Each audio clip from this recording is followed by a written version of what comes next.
Welcome to 5G study centre. Class 10th का NCERT math है। Question number 2 यानी प्रश्नावली 3.2 का क्वेश्चन नंबर 2 है। क्वेश्चन इतना आसान है और इतना बार ये क्वेश्चन पूछा है। क्यों ऐसा क्वेश्चन पूछता है?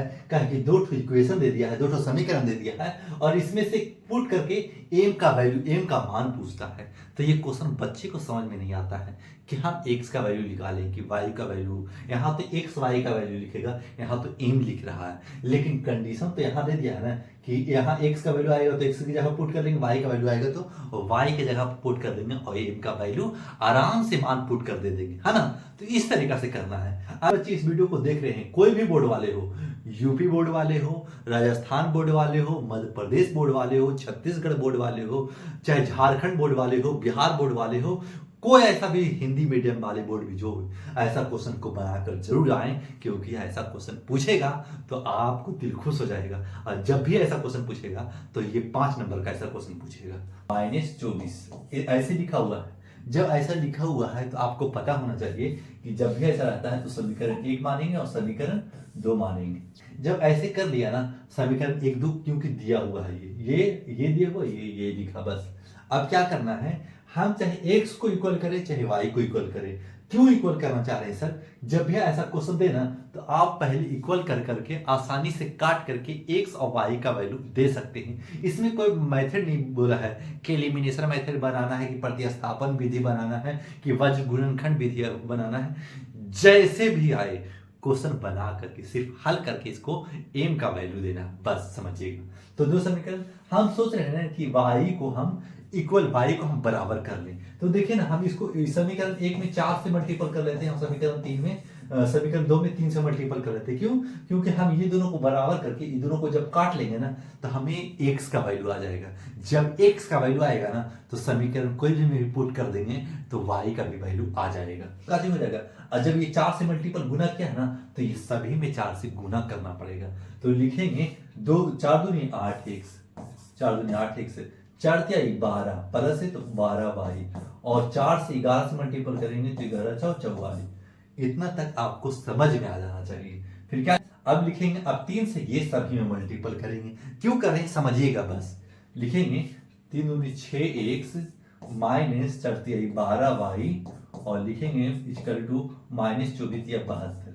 इतना आप लिख लिए होंगे। जब इतना लिख लिए ना, अब देखिए क्या होगा ना कि हमारा y इक्वल हो गया 12 प्लस, जब जोड़ेंगे तो देखिए ये कट जाएगा और इसको जोड़ेंगे तो 8 14x। अब 14x, अब 72 में से 44 चला जाएगा तो बड़ा का निशान क्या है कि माइनस में है। इस जगह पे देखिए 24 माइनस का मल्टीपल किया तो -72 आ गया। अब देखिए 12 में से 4 जाएगा तो 8 दे दिया, ठीक है। अब देखिए इस जगह पे 6 में से 4 जाएगा तो 2 बचेगा, लेकिन बड़ा का निशान यानी -28 बचेगा। तो आपको पता होगा कि x इक्वल टू -28/14। काहे कि ये गुना में था तो नीचे भागा में आ जाता है। जब इसको काट देंगे तो -2 आ जाएगा। तो x का वैल्यू क्या आ गया? x का वैल्यू -2 आ जाएगा। अब कोई भी समीकरण x का वैल्यू पुट कर लीजिए, y का मान असही आ जाएगा। तो लिख देंगे समीकरण समीकरण 1 में रखने पर x का मान रखने पर बस इतना पर x का मान रख देंगे। किसमें? समीकरण 1 में। तो क्या लिखा हुआ है? 2x plus 3y equal to 11। इतना लिख लिए। x का वैल्यू -2 आया है तो देखिए 2 x का वैल्यू जब -2 आया है तो -2 x का वैल्यू रखेंगे और x की जगह पर रखेंगे तो -2, बस ऐसे। इन्हें की घटा मत दीजिएगा, मल्टीपल में है ये। प्लस 3y इक्वल टू 11, 2 दूनी 4, ये -4 में। जैसे कि -2 और 2 से मल्टीपल करेंगे ना तो -4। समझिएगा कि -2 आगे नहीं इधर है, लेकिन गुने में ही रहता है। जैसे कि 2x दे दे 2y दे दे, यानी समझिएगा नहीं कि y गुना में रहता है। अगर कुछ नहीं है बीच में तो समझिएगा कि गुना में है, बस। 3y इक्वल टू 11 इतना कर लेना, ठीक है। फिर लिख लेंगे 3y इक्वल टू 11, इधर -4 है, उधर जाएगा तो प्लस में 4 हो जाएगा, +4। फिर y इक्वल टू 11 4 15, अगर ये गुना में ही नीचे आएगा तो भागा में हो जाएगा, भागा में 3। जब डिवाइड मारेंगे तो 5 आ जाएगा। तो y का मान क्या आ गया? y का मान 5 आ चुका, बस।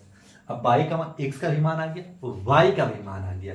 अब क्या करेंगे ना कि इसमें जब पुट कर लेंगे ना तो m का वैल्यू हमारे पास आ जाएगा। तो लिखेंगे y equal to m x, यही ना है। अब इसको लिख लिया, x का वैल्यू हमारे पास -2 आया है तो लिख लेंगे y equal to m into -2। बता दिया है ना कि m दोनों मल्टीपल में है, m इंटू x ऐसे कर सकते हैं, तो इंटू -2 रख दिया है। अब +3 है तो यहाँ +3 लिख देंगे।